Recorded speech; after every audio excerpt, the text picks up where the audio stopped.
Bonjour à toutes et à tous. Bienvenue sur le troisième podcast de Japis. Aujourd'hui, nous avons le plaisir d'accueillir Natalia Jigunova-Komarova, une auteure qui explore l'univers fascinant de l'humour russe à travers ses ouvrages captivants. Natalia a consacré de nombreuses années à la recherche et à la collecte des blagues et anecdotes russes les plus mémorables, qui offrent un aperçu unique de la culture russe et de son sens de l'autodérision. Dans son livre Humour russe, elle nous transporte dans un monde où le rire devient un pont entre les différentes époques et les générations, relevant ainsi les subtilités de la mentalité russe. Grâce à son travail, Natalia nous offre un condensé humoristique mais aussi profond à travers des histoires qui ont fait rire et réfléchir les Russes depuis des décennies. Merci Natalia d'avoir accepté notre invitation à ce podcast. Bonjour et merci de m'avoir invité. Merci beaucoup d'avoir trouvé ce sujet euh, sur l'humour. C'est déjà bien parce que je pense que l'humour sauvera le monde. Je suis à vous et j'attends vos questions. On dit souvent que le sourire ou le rire sont perçus comme un signe d'idiotie en Russie. Il est donc assez étonnant et rare d'entendre parler de l'humour russe, mais c'est une démarche aussi salutaire en quelque sorte. Qu'est-ce que vous a inspiré pour écrire ce livre et comment décrirez-vous l'humour russe en quelques mots? Je ne suis pas tout à fait d'accord avec un signe d'idiotie. Euh, c'est plutôt un signe de... En fait, en France, par exemple, et en Russie, il est vrai que cette différence existe, que les gens ne sourient pas aux passants. Ce n'est pas la tradition, parce que le sourire, la définition de sourire en Russie, en ex-Union soviétique, est considérée comme un signe d'amitié. Je reconnais la personne, je le salue, ça fait partie de la culture de signe de salutation, de bonne attention à la personne qu'on voit. Mais on ne sourit pas à la personne qui passe à côté, parce qu'on ne sait pas, on ne connaît pas la personne, on ne sait pas s'il est peut-être triste ou s'il est peut-être voilà, perturbé par ses propres problèmes, on ne le gêne pas. C'est une sorte de culture d'éducation en quelque sorte. Ce n'est pas parce qu'on est idiote on sourit parce qu'on reconnaît et on montre notre amitié, notre attention et notre attitude. Voilà, ça c'est la première question que vous m'avez posée. Je pense que c'est vrai que le sens de sourire, hein, ce que montre cette différence, c'est peut-être à premier abord, on peut dire que les Russes sont sévères.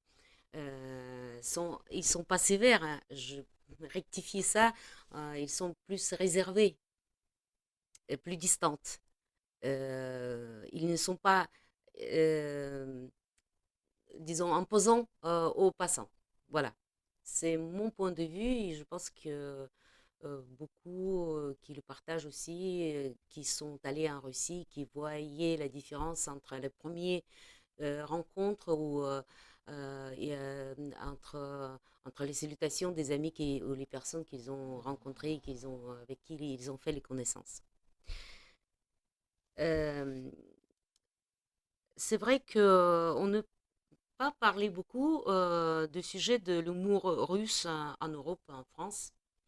Je pense que par plusieurs raisons, euh, la raison est dans les difficultés de la traduction de l'humour. Parce que chaque sujet de l'humour demande non pas seulement la traduction, parce qu'on ne peut pas le traduire mot à mot, et bien souvent, il est lié au contexte, l'environnement où les personnes vivent, au climat, au sujet, au concours des circonstances. Et après, après tout, donc, je dis toujours que c'est un état d'esprit, c'est une vision du monde. Donc, c'est aussi une sorte de différence qui est basée sur les vécus de chacun de nous sur le contexte. Et donc, si on essaie de traduire un tel ou tel blagounette, une petite blague, une petite plaisanterie, bien souvent, il faut mettre dans le contexte. Rien que si on parle même de climat ou de la géographie, en France, on ne s'imagine pas facilement le forêt, par exemple, si profond, si sauvage, si grand. Cette immensité n'est pas, n'est pas bien présentée, en quelque sorte. On ne comprend pas ce que, quand on dit, par exemple, si on se promène dans la forêt et on rencontre en face de nous, on voit un ours, c'est pas la peine d'avoir peur de moustiques. Bien souvent, c'est une blague qu'on ne comprend pas vraiment parce que si on se promène dans la forêt en France, si on reste dans notre contexte, n'est pas détaché de contexte pour voyager hein, à l'extérieur, dans le pays éloigné, on a du mal à s'imaginer un ours en face de nous. Et donc, et encore, les moustiques sont aussi différents. Euh, Qu'est-ce que je voulais dire encore? Qu'est-ce qui m'a inspiré à écrire ce livre? Je dirais que d'abord, j'ai commencé par présenter, partager avec mes amis et les gens qui souhaitent apprendre la langue russe. Euh, je voulais faire un recueil des expressions idiomatiques. Et j'ai appelé le premier recueil comme Comment peser les mots, qui était classé par différents thèmes et différents sujets. Et deuxième recueil s'appelle Comment choisir les mots. Comme nous vivons dans un contexte multilinguistique, multiculturel, je voulais que ce soit un échange, une sorte d'un échange. Ceux qui souhaitent apprendre le russe, ils apprennent le russe à travers les expressions idiomatiques et les phrases usuelles, les expressions usuelles, les phrases de tous les jours. Euh, et les russophones qui vivent dans les pays francophones, ils peuvent enrichir leur vocabulaire par les expressions idiomatiques en français. Donc, ce sont les synonymes aussi qui sont mis à disposition dans cet ouvrage. Et comme les expressions idiomatiques font partie aussi de la culture, de tradition, des mœurs, c'est aussi une sorte de sacrilège en quelque sorte, et ce qui montre aussi non pas seulement le folklore du pays, mais aussi leur état d'esprit, qui est lié avec de l'humour. Parce que c'est aussi imagé, c'est comme une fable qui raconte une petite histoire euh, se résume dans une phrase, une expression. Les blagues courtes à raconter, donc ça fait partie de cette tranche de folklore ou de la culture qui n'est pas encore été, en fait, sur le marché des livres, il n'y a pas beaucoup qui ont écrit ça. Et je voulais être en quelque sorte neutre et pour que ça soit humainement compréhensible, pour que ça soit euh, mignon en quelque sorte, pour que ça soit enrichissant de deux côtés, pour que pour qu'il y aura une sorte d'interactivité. À titre d'exemple, Coluche, lorsqu'il était en Russie à l'époque, sa traductrice avait fait les traductions avec beaucoup d'expressions idiomatiques qu'il a traduit mot à mot ou quelques expressions qu'il connaissait aussi les équivalents par les équivalents aussi. Et donc, il a retenu beaucoup des expressions qu'il a fait rire et qu'il a transmis à son retour en France dans ses sketchs, dans ses discours qui sont entrés dans la culture française, étaient compris et aimés et attribués à Coluche. Je n'ai rien contre parce que ce sont les expressions idiomatiques qui appartiennent au monde. Et comme lorsqu'il était dans le contexte très bien intégré, ça fait partie de Coluche, de son image. À titre d'exemple, voilà, donc quand il pleut des roubles, les malchanceux n'ont pas de sac. Une petite blagounette à tout entière qui est dans une phrase, dans une expression.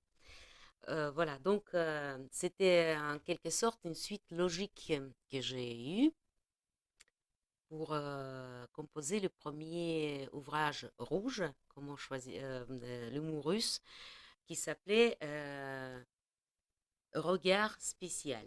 Parce que chacun de nous a son regard et sa perception de l'humour. Nous n'avons pas les mêmes degrés de percevoir les mots, les phrases, la situation, la vie et de l'humour. Donc, regard spécial, j'explique pourquoi spécial, parce que c'est ce que j'ai composé pour montrer un peu l'évolution et aborder quelques sujets sur lesquels on peut rire et on ne peut pas rire. Qu'est-ce que ça peut servir? Donc, ça veut dire que j'ai un peu voulu présenter non pas seulement la carte géographique de l'humour russe. L'humour russe ici est un peu cumulatif de toute l'Union soviétique. Et donc, c'est pour ça spécial, parce que j'ai commencé par le regard géohistorique de l'Union soviétique jusqu'à nos jours. Et je les ai classés par les sujets qui sont assez connus en France aussi bien qu'en qu'en Russie. Comment décrirez-vous l'humour russe en quelques mots? Je pourrais citer Mikhail Zadornov, qui est un humoriste à part, et c'est un humoriste écrivain russe. La Russie est un grand pays avec un passé improbable et imprévisible. Donc l'humour a un seul mot, on ne peut pas expliquer parce que c'est autodérision, beaucoup, dérision aussi. C'est un état d'esprit, c'est plus qu'un état d'esprit, c'est une façon de vivre et de survivre. Vous avez évoqué Mikhail Zadornov.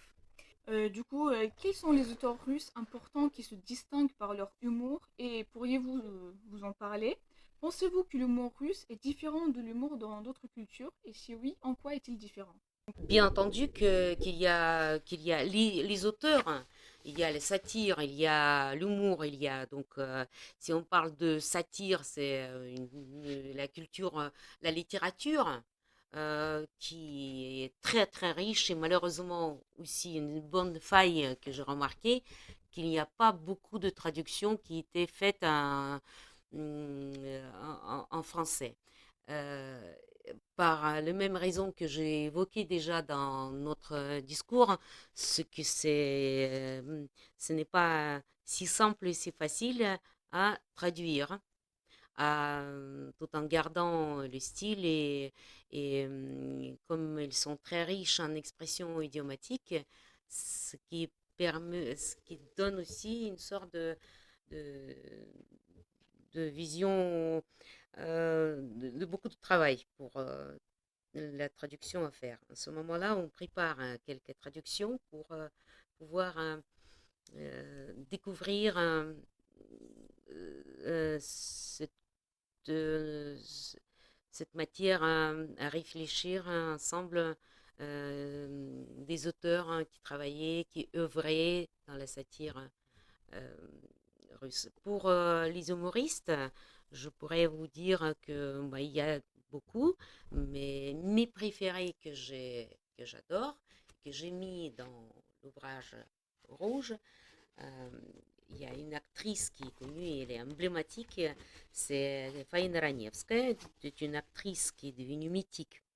Et par sa singularité et sa façon de voir le monde, en fait, sa vision du monde, humour légendaire, et c'est plus satire délirante, euh, qui chaque phrase est devenue connue et célèbre, comme par exemple, ça fait la quatrième fois que je regarde ce film, mais je dois vous avouer qu'aujourd'hui, le jeu des artistes était plus exceptionnel.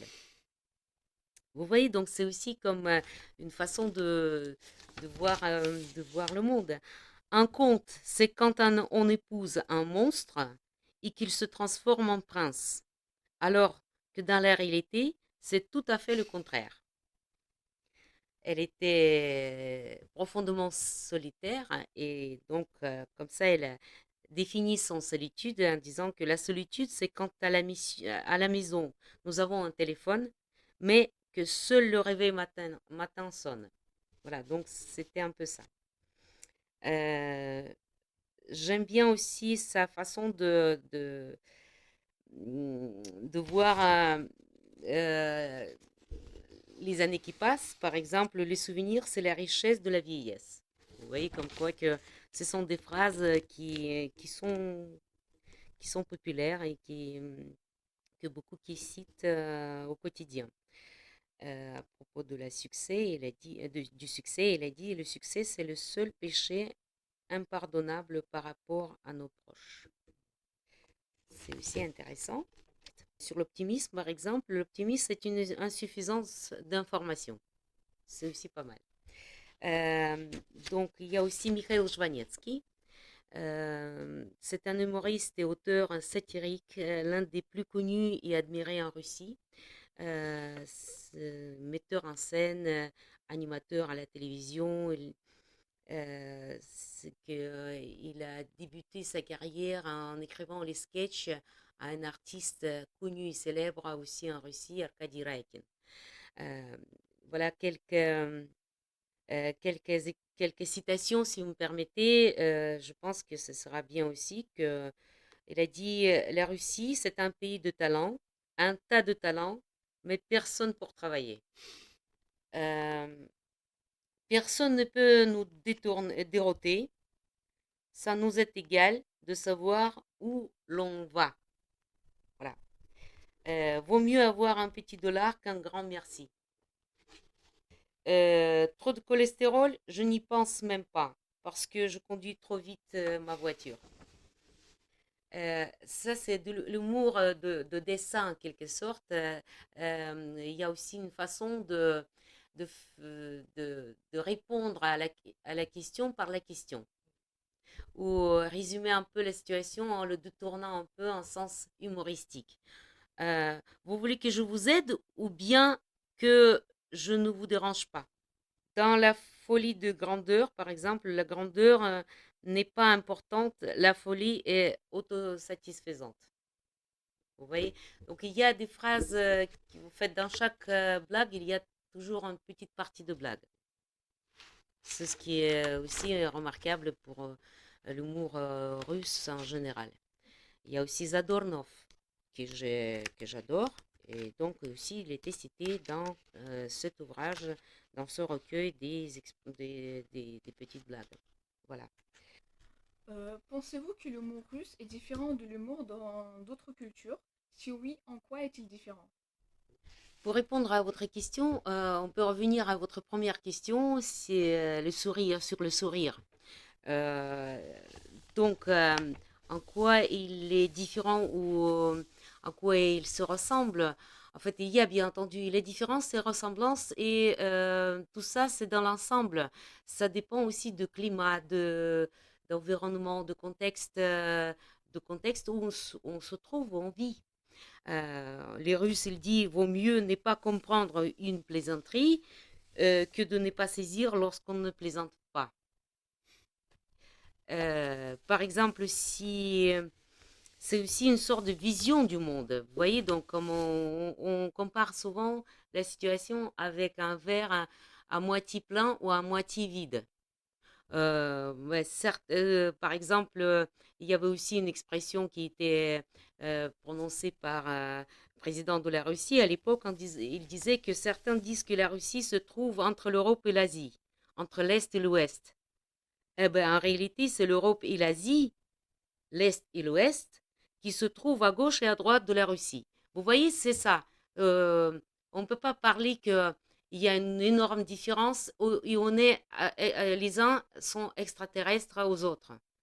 Mais c'est vrai que avec les contextes, avec les conditions de la vie, euh, on a, on a une vision qui est différente. Euh, Par exemple, sur les clichés, on dit souvent que en Russie, il y a les ours, la vodka et matryoshka. Balalaïka, Valenki, et c'est tout. Hein, à peu près ça. Je pense que j'ai fait la liste complète. Hein.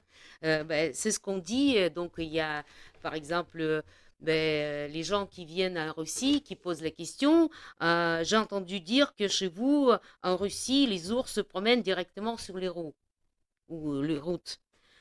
Ah bah, mensonge, nous n'avons pas de route. Vous voyez donc vision du monde. C'est que c'est vrai que le sens d'humour, c'est un véhicule tout-terrain qui permet de traverser tous les marécages de la mauvaise humeur et des marais stagnants de la grisaille de la vie quotidienne. Donc c'est ce qui nous permet de survivre et de vivre et de voir le monde de bon côté. Euh, je pense que aussi, quand on compare Raymond DeVos et sur question de, par exemple, des impôts, hein, les impôts, il a écrit, euh, vous voulez une longue ou une courte de Raymond DeVos? J'ai entendu dans la rue un monsieur qui criait, enfin, du nouveau dans les impôts. Cela fait des années qu'on paie des vieux impôts qui ne correspondent plus aux exigences du moment. Le gouvernement a eu la bonne fortune de revaloriser tout cela. Vive le renouveau de l'impôt. On l'a amené tout de suite dans une maison de retraite, de repos. Bon, c'est ce qu'on a dit, hein. Ou bien, j'ai vu un homme écrasé sous le poids des impôts. Il n'était pas beau à voir. Il était abattu à 60%. Maintenant, on revient à l'humour russe à ce sujet des impôts. Euh, le chef des pompiers entre lentement, lentement dans la caserne. Il dit tranquillement en chuchotant: hé, les gars, commencez à vous préparer. Tout doucement, doucement. Il y a le feu au bureau des impôts. Bon, les blagues sur les impôts. Il y a des sujets qui nous réunissent dans tout ce qui est. Donc, quels sont les thèmes récurrents dans l'humour que vous avez remarqué en écrivant ce livre? Le premier volume, le premier livre que j'ai constitué, c'était juste montrer un peu le regard géohistorique. Géohistorique, comme je vous ai déjà parlé, et plus tout en gardant mon option d'un professeur de la langue russe notamment, je voulais quand même donner un peu de vocabulaire, un peu de notions, un peu de vision des phrases sympathiques ou bien expliquer quand même des phrases ou des mots qu'on utilise dans le vocabulaire, mais on ne sait pas vraiment, beaucoup qui ne peuvent pas les définir, qu'est-ce que ça peut signifier en vrai. Pour parler de la géographie de l'humour et les sujets qui sont plus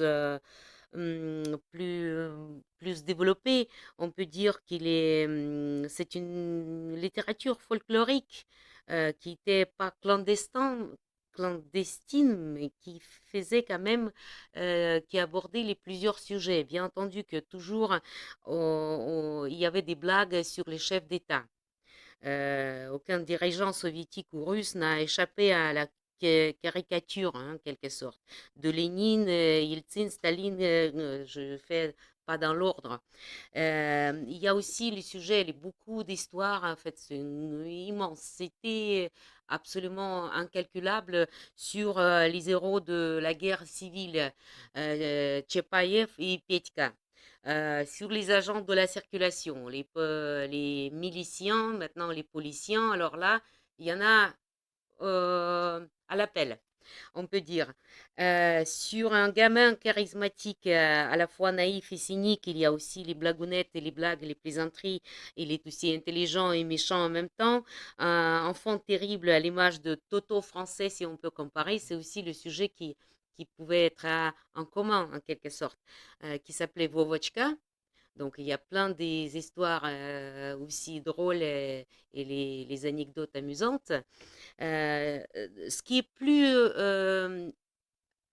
en fait, nouvelle vague arrivée de l'Europe, par exemple, 19e siècle, c'était les blagues sur la belle-mère, par exemple. Ça, c'est le sujet et les thèmes qui n'est pas propre à la culture russe, mais qui était bien intégré dans la culture, dans la, dans la société. Donc il y a aussi des blagues et des blagounettes sur la blonde, bien entendu. Et ça, ce n'est pas non plus le sujet qui était né en Russie, mais en fait, c'était les traductions qui étaient faites et peut-être après, donc au fur et à mesure, il y avait des blagues qui sont nées en Russie sur ce sujet. Voilà. Euh, donc l'humour est proportionnel à l'ampleur du pays, comme j'ai déjà dit que sont, les sujets sont multiples et variés selon la région en quelque sorte. Par exemple, il y a toujours les blagues, les juifs qui raconte donc sur les juifs qui sont sages, sceptiques et en même temps plutôt naïfs, qui se moquent ouvertement du pouvoir, mais qui ne risquent jamais à l'affronter directement. Vous voyez, donc c'était ça aussi. Il y a aussi le peuple autochtone du Grand Nord qui habite donc c'est Tchouktcha, donc c'est aussi une sorte des, des, des, des matières des blagues et des plaisanteries à raconter. Euh, Souvent, les sujets euh, qui est développé, c'est aussi sur le trio. Le trio, donc ça peut être un Américain, un Européen et un Russe qui se rencontrent et il y a une sorte de compétition qui est plus intelligent, plus fort, etc. Donc ça, c'est aussi je pense que ce n'est pas le sujet qui est propre à l'humour russe, mais qui est bien intégré comme un élément de ce genre de l'humour et de satire. Euh, il m'est propre, donc c'était radio arménien qui était connu à l'époque soviétique aussi. Il y a la radio arménienne et la radio géorgienne, donc ça c'est aussi la culture du Caucase. Donc c'est une sorte aussi de compétition dans, dans la, dans la vivacité d'esprit. Il y a une question qui taquine, qui essaye de voir comment, en fait, un peu de plaisanterie à mettre dans la question et la réponse, soit c'est la chute, soit c'est une sorte de euh, dialogue. Chacun souhaite être gagnant dans cette petite bataille verbale, mais tout en ayant le respect envers l'autre et les blagues ne doivent pas être euh, méprisant, elle ne doit pas blesser la personne ou la nation, surtout pas. Donc, radio arménienne, c'était connu à l'époque de l'Union soviétique. Pensez-vous que l'humour russe peut aider à mieux comprendre la culture russe? Je dirais que non, pas seulement. En fait, ça fait partie, et l'essentiel partie. À mon avis, dans l'enseignement de la langue et des civilisations, cet élément culturel euh, de folklore, en quelque sorte, doit être primordial dans l'enseignement. Parce que l'humeur émane du caractère, l'humour jaillit de l'esprit. Donc, c'est indispensable en apprenant, peu importe quelle culture, peu importe quelle langue, l'humour s'attire et la façon de s'exprimer doit être une bonne partie de l'enseignement. Et donc, quel est le rôle de l'humour dans votre propre vie et comment cela a-t-il influencé votre travail en tant qu'écrivaine? Dans ma propre vie, c'est primordial. L'humour me fait vivre. C'est l'essence de la vie et de mon état d'esprit. Même si on se lève du pied gauche, de toute façon, c'est ce qu'on disait dans notre famille, que il n'y a pas de mauvais gens, il n'y a que de mauvaises situations. Donc, il ne faut pas provoquer de mauvaises situations. Et si on garde l'esprit critique satirique, de bonne humeur, le monde devient, nous sourit en fait, il revient vers nous avec un sourire. Comment avez-vous rassemblé les blagues et les anecdotes que vous avez incluses dans votre livre? C'est ma question la plus adorée que j'aime quand on me pose cette question parce que puisqu'on a parlé du premier livre hein, qui a eu un certain succès, beaucoup d'intérêt, euh, qui avait une sorte de vision géohistorique sur l'époque soviétique, sur l'humour d'Odessa, sur Perestroïka, sur l'absurdité, animosité éternelle russo-américaine, sur l'armée rouge, sur plusieurs des questions comme Nouvel An. Souvent, on me dit Nazdarovie. Nazdarovie, c'est un toast que tout le monde connaît, mais normalement, en Russie et en russe, on dit za zdarovie. Et c'est pas na zdarovie. Na zdarovie, c'est quand vous dites par exemple merci beaucoup, je te dois parce que vous m'avez fait, je sais pas, beaucoup du bien. Donc on dit, au lieu de dire ça fait rien, de rien, on dit na zdarovie. Ici, c'est un toast, on dit za zdarovie, porté pour la santé, à la santé. Donc, j'ai écrit un peu quelques blagues, quelques plaisanteries, quelques toasts, et sur les nouveaux Russes, parce que c'est un livre qui est apparu en 2014-2015, donc il y avait encore un phénomène en France, il y avait beaucoup de nouveaux Russes qui venaient, euh, donc c'était nouveaux Russes et nouveaux riches sur les impôts, sur l'éducation, sur le talent de traducteur, ironie de la vie quotidienne, sur plusieurs sujets à propos de la médecine, par exemple, sur l'art, bien entendu. Et comme ce livre a eu un bon retour des lecteurs, ça nous a inspiré. J'avais un stock beaucoup de blagues qui étaient traduites et qui étaient mis un peu à côté parce que le dernier choix de composition de livre était donné aux illustrateurs, aux illustratrices. Les deux personnes qui illustraient avec beaucoup de talent ce livre. Donc, ce sont eux qui ont eu le choix des blagues à choisir, en fait, à illustrer.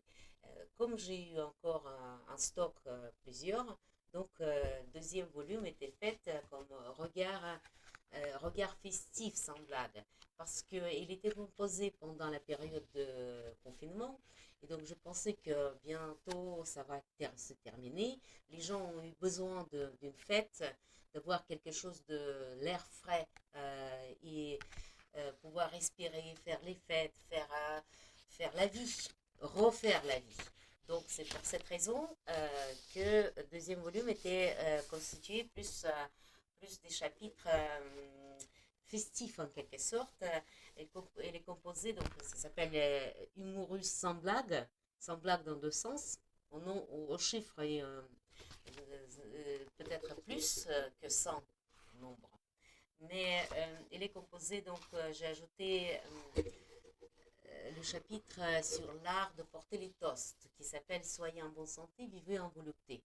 Donc, j'ai parlé des toasts emblématiques en quelque sorte, que tout le monde connaît en Russie, qui ne connaît pas en France par le faute de traduction, par exemple, ou peut-être ce n'était pas encore le moment de traduire et de montrer aussi les films classiques et aussi de l'époque soviétique, comme Les prisonnières de Caucase, où il y avait plein des toasts qui venaient de Caucase et sur la façon de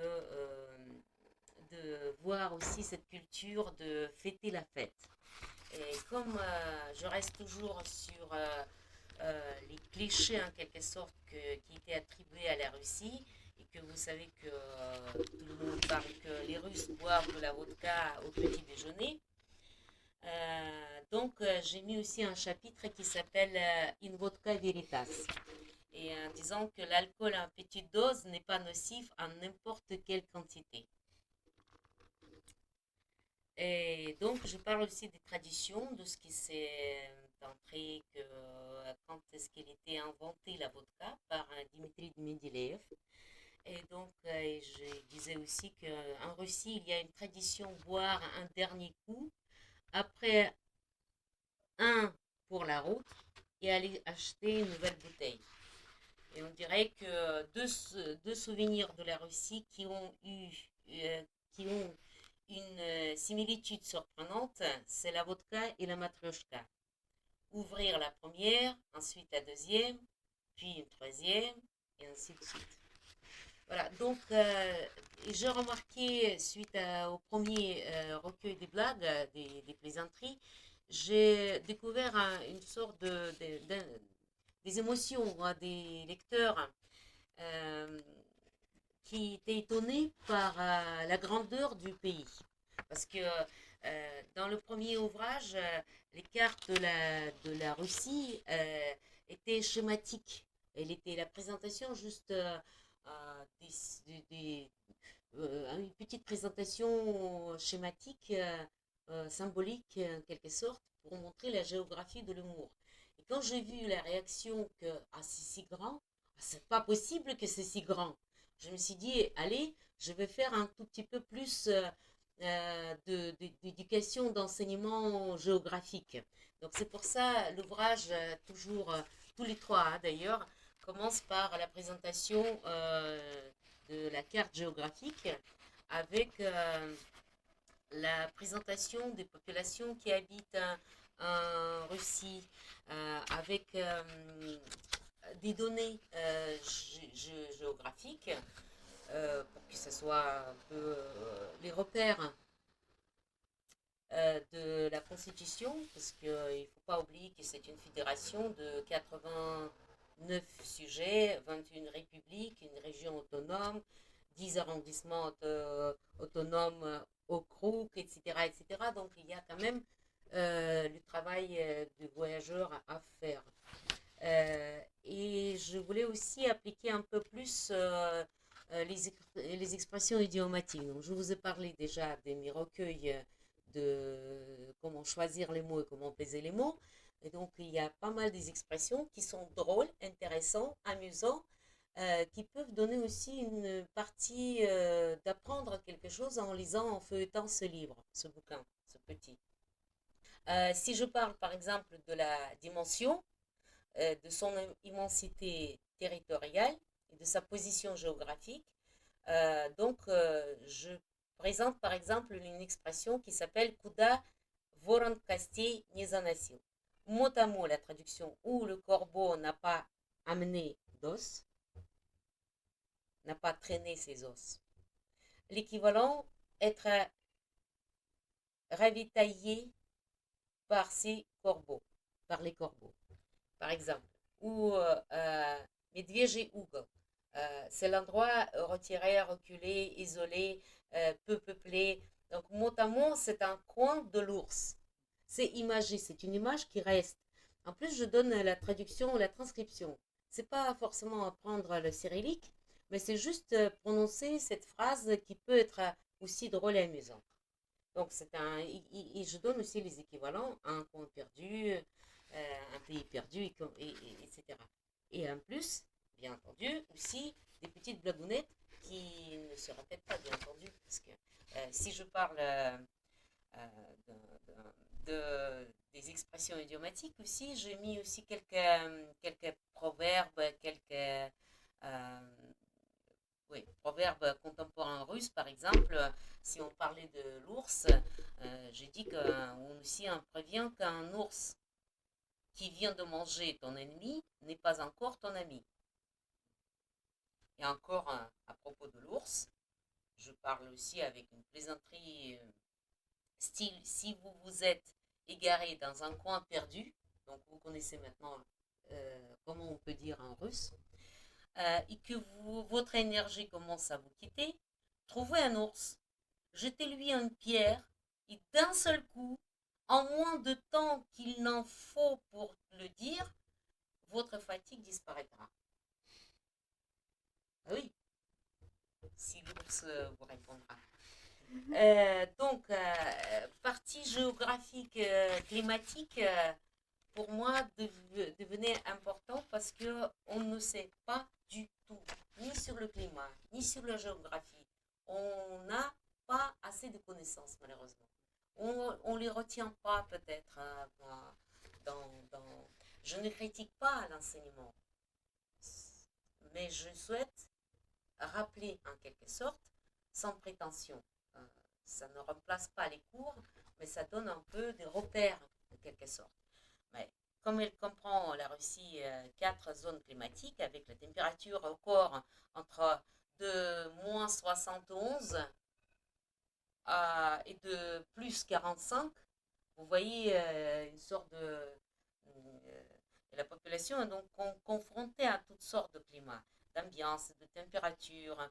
À titre d'exemple, à Sochi, qui est au sud de la Russie, de Moscou, même en février, la température ne descend pas en dessous de moins 6.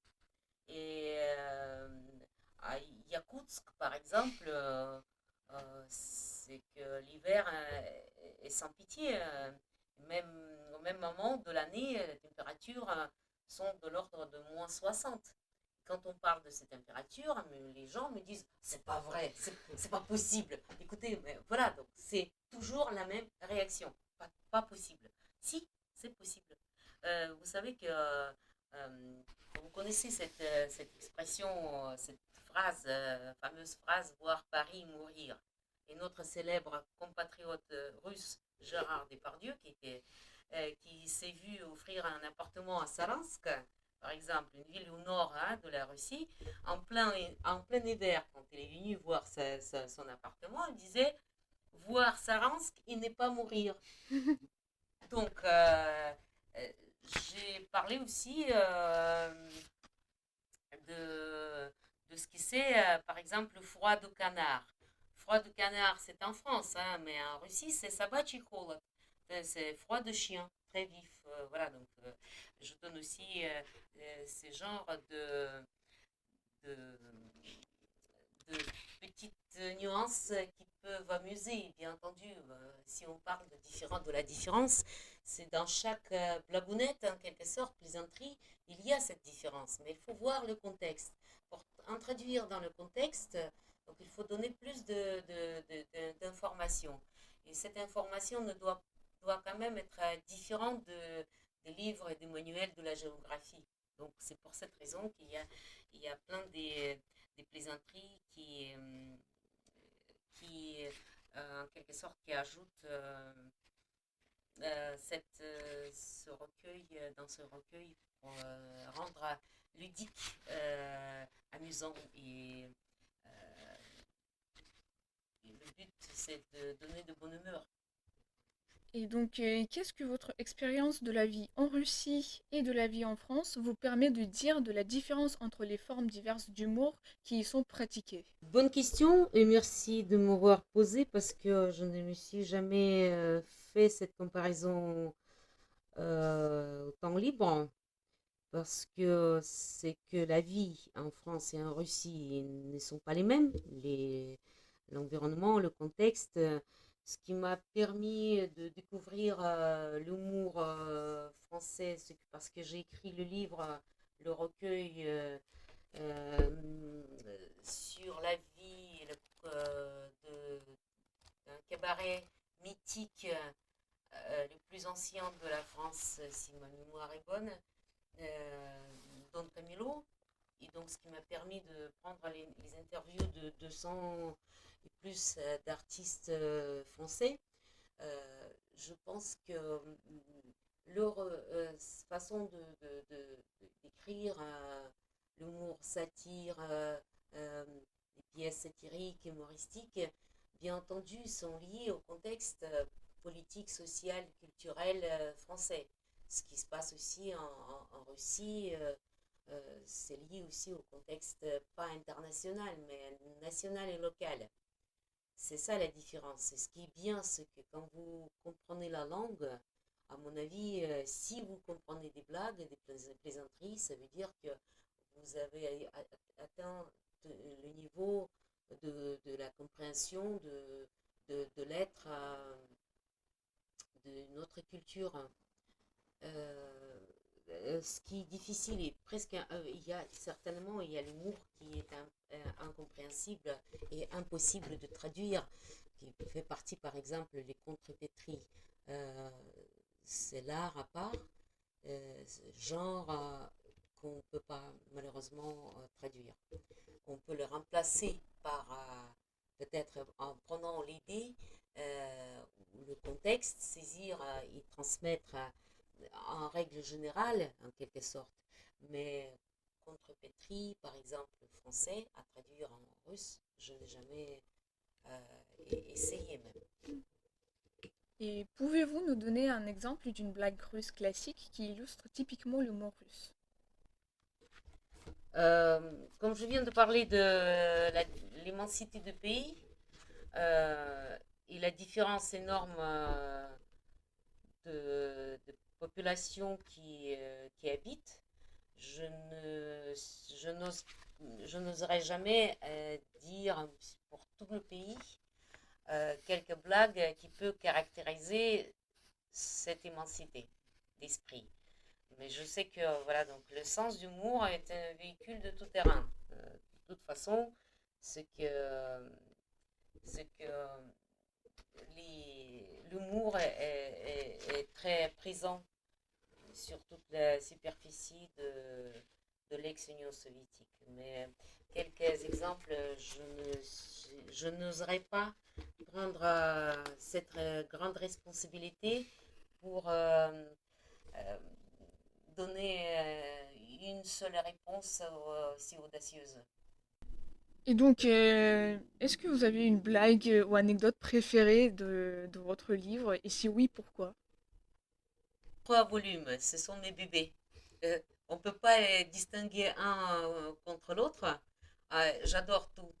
J'adore tout parce que c'est que comme ils sont bien structurés par sujets différents, par thèmes classiques, sur l'embouteillage, quand je suis dans l'embouteillage, donc je rajoute, je peux rajouter encore, mais enlever, par exemple, je peux aussi, mais citer les plus préférés que l'autre, peut-être pas. Peut-être ce sera aussi. Euh, je préfère que ça soit fait par les lecteurs. Donc, on pourrait faire une sorte de questionnaire, lancer un peu les compétitions, envoyez-nous les blagues que vous trouvez les plus marrantes, les plus intéressantes et plus joyeuses. Et comme ça, ceux qui soient championnes, ils vont gagner une bouteille de vodka pour arroser un peu un regard sans blague, là, un regard festif. Dans votre livre, vous avez exploré différents types d'humour russe comme l'ironie et la satire. Comment sont-ils utilisés dans la culture russe? Au quotidien des petits déjeuners jusqu'au dîner et au coucher. À mon avis, sans l'ironie et la satire, on pourrait pas survivre. Vous évoquez par exemple des blagues typiques de l'ère soviétique. Est-ce qu'une forme d'humour particulière est apparue durant l'ère Poutine, une résurgence de celui qui était pratiqué à l'époque soviétique, ou assistons à des choses tout à fait nouvelles? Comment les événements politiques et sociaux ont-ils influencé l'humour russe?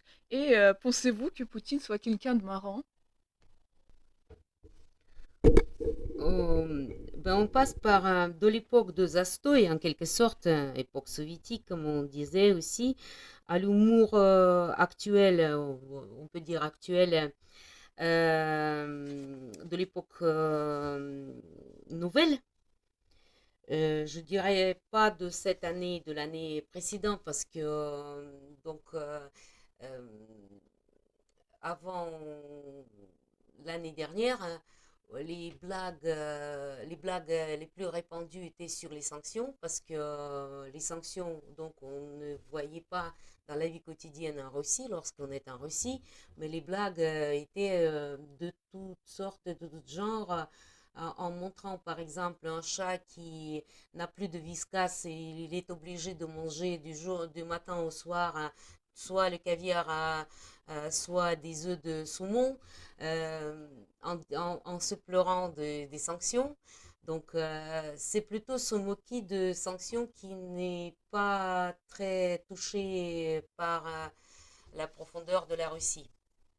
En ce qui concerne du président de la Russie, avec tout le respect que je dois, parce que c'est un homme très intelligent et qui se permet de faire des plaisanteries avec l'ironie, les satires, il a les visions très vives à la situation, à telle ou telle situation, et qui permettait des blagues, des plaisanteries à raconter. Donc, je vous ai évoqué à l'interview que il y a la manière de répondre à la question par la question ou par une sorte de blagounette ou une plaisanterie. Donc là, il est vraiment très fort. Il y en a plusieurs des sujets qui étaient difficiles et durs où il s'est trouvé à cause des questions qui lui étaient posées. Mais à chaque fois, il a eu cette réaction très rapide à répondre avec beaucoup d'ironie, beaucoup de plaisanterie, beaucoup d'humour. Et l'humour qui ne blesse pas, qui ne blesse personne, mais qui fait euh, plusieurs, à plusieurs degrés des réflexions à faire. À titre d'exemple, par exemple, à l'occasion, c'était en 2017 de la conférence de presse annuelle, hein, Vladimir Poutine a été interrogé au sujet de la course à l'armement et de la position dans la Russie sur ce sujet. Le président russe a choisi d'utiliser son propos de manière humoristique en racontant une plaisanterie. Vous vous souvenez de cette plaisanterie quand il y avait un officier qui demande son fils, il y avait un couteau ici, par là, où est-ce qu'il est passé? Tu t'as pas vu? Et donc son fils lui répond, ah ben ne m'en veux pas, ne t'énerve pas papa, je l'ai troqué contre une montre chez mon voisin. Et son père lui demande, alors montre-moi ces montres. Donc, oui, effectivement, c'est une belle montre, mais si demain les bandits viennent chez toi et ils vont nous tuer, qu'est-ce que tu feras? Qu'est-ce que tu diras? Tu diras bonjour, il est midi et demi à l'heure de Moscou. Donc, vous voyez, c'est dans le contexte, il faut toujours voir dans le contexte. De toute façon, les blagues, les plaisanteries, euh, toute cette façon de voir le monde, c'est la réaction à la situation. C'est une sorte de résumé, en quelque sorte, de la situation. Donc, à l'époque, c'était une excellente résumé qui était faite sous une forme qui est sorti de cadre qu'on a attendu de lui. C'est vraiment quelqu'un qui, en fait, faire ce genre de plaisanterie ou les raconter dans le contexte inattendu, c'est la force des gens intelligents. Et autre, par exemple, c'était la discussion à Valdaï en 2017. Il y avait une autre blague sur les oligarques. Oh, ben ça, c'était le sujet. Donc, il y a un qui est devenu banqueroute. Il s'adresse à sa femme et le raconte en disant qu'écoute, voilà, donc je n'ai plus d'argent du tout. J'ai fait faillite et nous sommes obligés de vendre nos, nos, nos biens, déménager dans une petit appartement dans la région pas sympa. On doit vendre nos voitures de luxe et rouler sur euh, le transport en commun. Donc, il raconte tout ça. On doit déménager, voilà, de notre résidence, quartier pauvre, etc. Donc, est-ce que tu m'aimeras quand même? Ah ben, bien entendu, mon chéri, je t'aimerais très fort et tu me manques déjà. Et c'était, voilà, donc ça c'est, on ne fait pas les blagues sur la personne qui fait lui-même cet état d'esprit. Ben, il y avait même les blagues qui étaient faites sur le président de la Russie. C'était plus euh, avec, avec comment dirais-je, avec l'estime de son intelligence, de son imprévisible intelligence, parce que c'est toujours inattendu, c'est toujours imprévisible et c'est toujours en plusieurs sens. Beaucoup des blagues qui circulaient, par exemple, que sur le Mac l'ordinateur de président, la pomme est entière. Hein, vous voyez donc le genre des blagues et par exemple sur Vladimir Poutine a un vrai crocodile sur son polo Lacoste. Vous voyez, donc c'était même ça, c'était il n'y a pas de mépris, il y a autre façon de voir ses côtés forts comme par exemple au restaurant, il a commandé un steak et le steak a obéi, ou l'a obéi. Vous voyez, donc c'est une sorte de montrer plus de, plus de son... Ça fait longtemps qu'on n'a pas eu en Russie ce président euh, qui n'est pas ni alcoolique, ni, vous voyez, comme par exemple sur Yeltsin, tout le monde connaissait comment on l'a à peine sorti de l'avion, qu'il dansait n'importe quoi. Donc c'était, voilà, c'était l'image méprisant. Et là, c'est pas du tout méprisant. C'était, même avec les blagues, on reconnaît quand même la force de la personne qui représente un grand pays. Et Pierre Desproges disait on peut rire de tout, mais pas avec tout le monde. Est-ce le cas actuellement en Russie? Je ne suis pas d'accord avec Pierre Dispon déjà. En fait, s'il s'agit du contexte de la France, je suis d'accord. C'est son point de vue. Son point de vue, je suis d'accord avec son point de vue, peut-être. Peut-être. Et encore, c'est la culture et l'éducation de chacun de nous. Il y a certains qui peuvent rire de tout, et il y a certains qui ne peuvent pas. Je fais partie de deuxième. Ma culture, mon éducation ne me permet pas de rire de tout. Donc, j'ai mes limites à moi. Mais je ne juge pas les limites des autres. Pareil en Russie. Donc, là, dans mon éducation, je pense que je ne représente pas tout le monde, mais je pense qu'il y a aussi beaucoup de gens comme moi qui ne peuvent pas se permettre de rire de tout. C'est une question de la religion, question de maladie, question de différences physiques, etc. Donc il y a plein de choses ça ne nous fait pas rire. S'il y a les personnes en face qui souffrent, j'ai vraiment pas du tout l'intention de chercher quelque chose de satirique ou humoristique. C'est mon point de vue, je ne l'impose pas aux autres.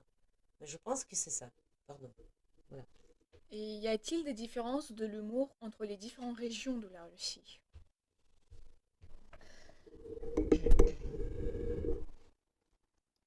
Comme nous avons déjà parlé que la Russie était immense, l'ex-Union soviétique était plus grande, et bien entendu que les traditions, les coutumes, les mœurs en commun restent encore en commun, et que la diversité de l'humour d'une région à l'autre peut se varier, euh, grâce aux médias, bien entendu qu'il y a aussi une sorte de ressemblance, en quelque sorte, une sorte de résumé de tout. Mais à l'époque soviétique, il existait toujours ce qui était plus connu et célèbre, c'est l'humour d'Odessa, euh, l'humour de la radio arménienne, euh, c'était une sorte de taquinerie entre la radio géorgienne et radio arménienne. Il y a les uns qui posent les questions, les autres qui répondent, et chacun fait une sorte de compétition de passer pour poser des questions les plus vicieuses et avoir les réponses les plus drôles possibles. Euh, il y a aussi l'humour de, de la Sibérie, de l'Oural, parce que c'est la perception des frontières qui n'est pas la même. Pour les gens de l'Oural, par exemple, ou de la Sibérie, 1000 kilomètres à faire, hein, c'est la porte à côté. Vous voyez, donc il y a aussi plein de sujets c'est la vision par rapport au froid, par rapport à la distance, par rapport au transport, par rapport aux qualités de route. euh, voilà, donc, l'entourage un peu change, en fait, le décor du pays change et l'humour change aussi. Quel conseil donneriez-vous à quelqu'un qui veut comprendre et apprécier le mot russe? La meilleure question, la plus préférée, parce que ça fait un peu de publicité, c'est bien entendu commencer par acheter les livres ou prendre dans la bibliothèque des livres de l'humour, des recueils que je vous ai préparés soigneusement. Et il y a 3 volumes et il y a le travail à faire, il y a de quoi faire. Déjà, et après, pratiquer, essayer de pratiquer un peu de cette vision du monde. Y a-t-il des blagues ou anecdotes qui ont été difficiles à inclure dans le livre pour une raison ou pour une autre? Euh, une seule raison, c'est que déjà c'est difficile à traduire. C'est pour ça, malheureusement, je ne suis pas si performante dans la traduction. Et c'est pour cette raison, ceux qui souhaitent passer le stage à la maison d'édition Natania pour essayer traduire des plaisanteries qui sont difficiles à traduire, ils sont les bienvenus. Quels sont les projets futurs en tant qu'auteur et avez-vous l'intention d'écrire sur d'autres sujets liés à la culture? Euh, Bien entendu que je souhaite continuer à, à développer l'édition Natania. Donc les lignes éditoriales sont bien définies, c'est toujours bilingue, voire trilingue. C'est toujours lié à l'éducation, culture, loisirs et les livres précieux. Pourquoi précieux? Parce que je soutiens les jeunes diplômés qui sortent de l'école d'art, de conception de livres et qui souhaitent avoir leur première expérience dans la conception des livres. Donc, ils sont les bienvenus. Et bien entendu que je constate que ce n'est pas assez euh, de traduction de la littérature russe classique qui sont présents en France pour les lecteurs francophones qui n'apprennent pas la langue mais qui souhaitent connaître mieux la culture et la littérature russe ou étrangère. Là, on parle de la Russie, donc littérature russe. Et bien entendu, mes convictions, c'est de continuer à traduire et à donner, à éditer et donner aux lecteurs curieux la possibilité de découvrir les auteurs et les écrivains les plus connus, les plus aimés, les plus célèbres de la Russie en France ou dans les pays francophones. Notamment, par exemple, Saltykov-Chidrin, c'est un cours de projets qui sont déjà en maquette en quelque sorte. Et le projet qui est passé un stade d'illustration et de conception de livres. Ce sera Saltykov-Chidrin, les contes pour les enfants d'un âge certain. C'est pour les adultes finalement. Ce sont les petits contes satire, hein, c'est difficile à traduire aussi. C'est une sorte d'état d'esprit qui ressemble à une fable, mais en prose en quelque sorte. Voilà, donc il y a aussi autre projet, bien entendu en cours aussi, Au total, il y a une dizaine de projets qui sont en ce moment-là au travail. Et donc, on continue, bien entendu, tout ce qu'on peut de notre possible, faire le mieux pour satisfaire la curiosité des lecteurs français. Et j'espère que l'intérêt à la culture et à la littérature, à l'état d'esprit de l'autre, chez nous, les êtres humains, ne cesse jamais. Et merci beaucoup Natalia pour vos réponses intéressantes et passionnantes. Je pense que nous avons tous appris des choses concernant l'humour russe. J'invite à nos auditeurs de faire connaissance des ouvrages de Natalia Jigounova-Komarova intitulés Humour russe, qui sont bilingues en français et en russe. Et je remercie également nos auditeurs pour avoir écouté notre podcast. À la prochaine!